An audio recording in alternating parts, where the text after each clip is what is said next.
Here's what I learned in my first few months of being an Airbnb host.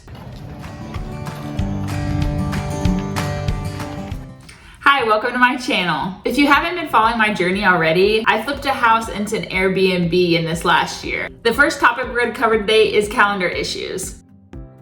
This is a funny story, but when I finished flipping my house, I actually went to Hawaii and I didn't realize how fast bookings would come in. I saw this article that said, oh, it might take 3 months. So I was just like, I'm just gonna go and have fun. Within 48 hours though, I had bookings and I hadn't realized that I wouldn't have good signal in Hawaii to accept those or to answer people's questions about their booking. So if you're a host, you have to plan ahead, especially when you're going out of town or when you might not have signal because of some reason. You need to have messages ready for your guests, whether it's the thanks for booking or the intro of here's all the details for your stay, or thanks, please leave a review. Having those messages ready on your phone to send really will help you as a guest.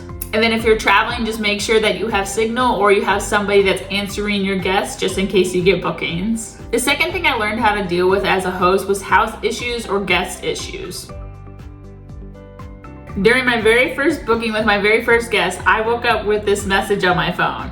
It said, the ceiling fan popped really loud and little balls of sparks came out and it blew the whole breaker. That is not a message you want to wake up during your very first guest or even as a host. Most people probably won't have this issue, but if you have a small home, you have to think about all the appliances or AC units or whatever you have in your home that might impact your breaker. For me, I just don't have that much electricity in my house, so I have to be careful about what I have because the guests will plug in a hairdryer and then the whole breaker will go. You might have guest issues. I had a guest that literally had a kid that brought a little tricycle bike, I guess, and he, normally that wouldn't be a problem, but I guess he wrote it so roughly that a lot of my floorboards, because they're laminate, popped out of place. I didn't think I'd have to put no toys, but those are just things that might pop up. Also, some guests have different expectations of what they should receive from you.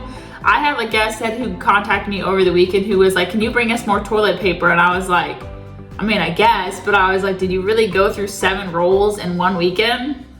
So just be aware of who you're getting. Third topic I want to cover is nightly and weekend booking. As a host, you can turn on smart pricing if you want to. I personally do not because I feel like it doesn't update as much as it needs to. Instead of doing smart pricing, I usually look at my competitors in the area or what I am actually getting bookings for. They can give you a price on smart pricing, but that doesn't necessarily mean you'll get a booking. I personally, as a host, would rather get a booking than no booking, especially on the weekends. I'll really cut my price rather than get no one. The lowest fee I've ever done for a weeknight is $80, and that wasn't including the cleaning fee. I also have a cheaper rate between the weeknights and then the weekend. If you own the home, I always price the bookings of the weekends to cover your mortgage at least. You always hope for more, but if that's how you break it down, that's how we did ours. I've even been able to raise ours because our place books so often, which is awesome. Thank you if you're still watching, and please make sure you like and subscribe to the channel if you like this content. And don't forget to stay to the very end to find out how much I made in my very first month as an Airbnb host. The fourth thing I want to cover is that they're not your friend, they're a guest. Now, what do I mean by that, right? This might be only my unique problem, but I think some people get it. When you're really excited about being a host, you're ready to message them, ready to help. But you have to remember, some people will never message you and they'll never reach out, they'll never ask questions, but then they'll leave you a 5-star review. I realized in this last few months of being a host that a lot of people don't use Airbnb very often. So it's you'll get the normal younger person who can text back and forth because they're used to it, but the older generation will not really reach out to you or unless they have a question. They're just oh, thanks for the instructions in their head, but they won't respond to you. My brother was making fun of me. He was like, you're not in a relationship with your guests. Don't send that, are you mad at me text? Because that's how I felt during my few first guests after I had a guest that had so many questions. So just stepping back and realizing some people might never message you, but they're also having a good time and think your house is perfect and you're a good host. You'll get a lot of new bookings by people that don't use Airbnb at all, or they're your very first person to use. The fifth thing I'm going to cover is the unasked for advice. The reason I loved Airbnb in the very first spot is all the simple touches that you can put in there that makes it personal to you in that home rather than like a hotel or something where it's like, okay, this is obviously a corporate touch. Leaving things like, you know, a story notebook or welcome binder or like, this is the part of my journey Something like that always touches me way more than the corporate things. At the first Airbnb that I ever booked myself, there was a little book there that had people that left stories behind from staying at that home. I love that, so I made sure that I had that in my home too. What I didn't realize that a lot of guests would do is leave their advice for the house inside of it. I've had guests tell me to install TVs. I've had them say put in a fire pit with chairs. I've even had somebody told me to redo a driveway and install a stove. I definitely read those comments and I don't disregard them, but those projects are huge for the most part, and I don't think guests realize that when they tell you that. But all the stories that do get left behind in my little notebook, I'm very thankful for, and those are things that you should leave for your guests to do. The sixth thing I want to go over is cleaning. Surprise, I'm the cleaner. I knew before we started this Airbnb that we wouldn't have enough money to pay for a cleaner, or that I'd rather make the money that we could rather than paying someone else. I personally like cleaning. I'm OCD, so I don't mind going in and cleaning the spaces for the guests. Also, I get to add my personal touch and show that I truly care to these guests. Something I didn't think about as being the cleaner even before we had the Airbnb is cleaning during the annoying hours. I never really thought about it before, but I was guests check out usually after 10 o'clock or something, and they check in at 4. Any adult has a normal time job during that time, so I had to really switch things around in my personal life to make sure that I could be the cleaner for the Airbnb. One of the reasons I am a cleaner is because I want to keep the bookings low and keep that cleaning fee low.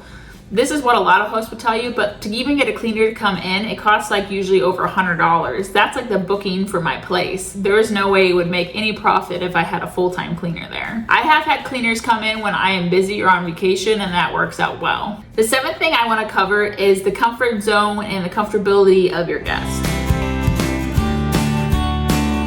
You always want to make sure your guests feel safe in the neighborhood, in a house, locks provided, pepper spray provided, whatever you might do to make them feel comfortable. My house is definitely not in an awesome neighborhood, but it is close to all the places that guests want to go.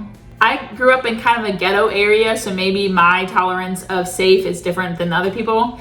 I had a booking where 2 ladies showed up and they looked around the property and then they left. And I was like, okay, that's really weird. So I messaged the lady and I was like, hey, I just saw that you guys weren't here. Are you staying the night? And she was like, we just don't feel safe in the neighborhood. I was like, okay, I'm really sorry. And I just refunded her, no problem. But that's something you got to think about when you're buying a home or you're renting out a home to Airbnb. Also, always be on the side of the guest for those types of things because it's their comfort level, not yours.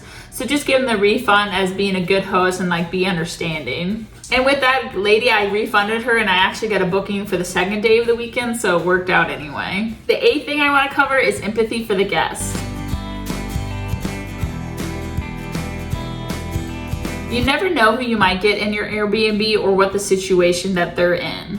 I had a mother show up with some kids and she had told me that she was coming in town for some doctor appointments, but I thought they were kind of normal. Well, she also brought another person that wasn't included in the guest list. I could find her, but I was like, I'm gonna see how this weekend goes to see if I need to do that. Well, I found out this mom was actually in town because her kids were super sick and they were doing testings all weekend, and she was so poor that my place was actually the only place that she could afford. Her son actually got sick in the middle of the night and puked blood all over my rug and ruined it, so I had to buy a new one. And again, I could have fined her, but I think a lot of hosts just need to think about who's staying in their homes, and I'm honestly just glad that I gave them a place to stay even if they broke my rules, because they needed it a lot more than me. So I just bought a new rug and it was fine. So just remember that not every guest is just there for a fun trip, but some of them are going through life and might need your help and empathy as a host. Number 9 is quickly just to make sure that you double check everything before your guests come.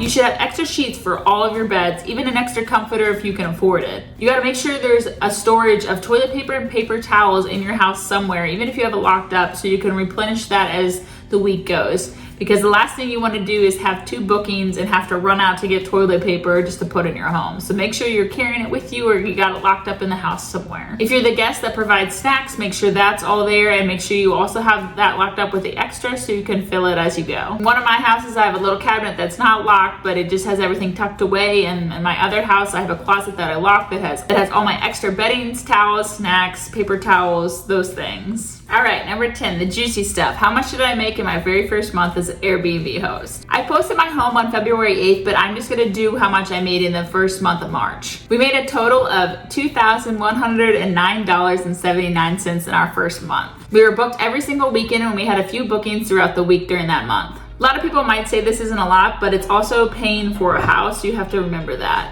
If we had the house paid for, we would each be making $1,000 a month. Thank you so much for staying to the end of this video, and I really hope this helped you if you're interested in becoming an Airbnb host or you already are one. Please don't forget to like, subscribe, and comment if you have questions. Hopefully this gave you perspective of what it's like to be an Airbnb host when you're post-college, you have student loans, you're just trying to do it, just trying to make it. Hopefully this helps somebody to either encourage them to do it or help them see the reality of doing it this way. Thanks for watching and see you later, y'all.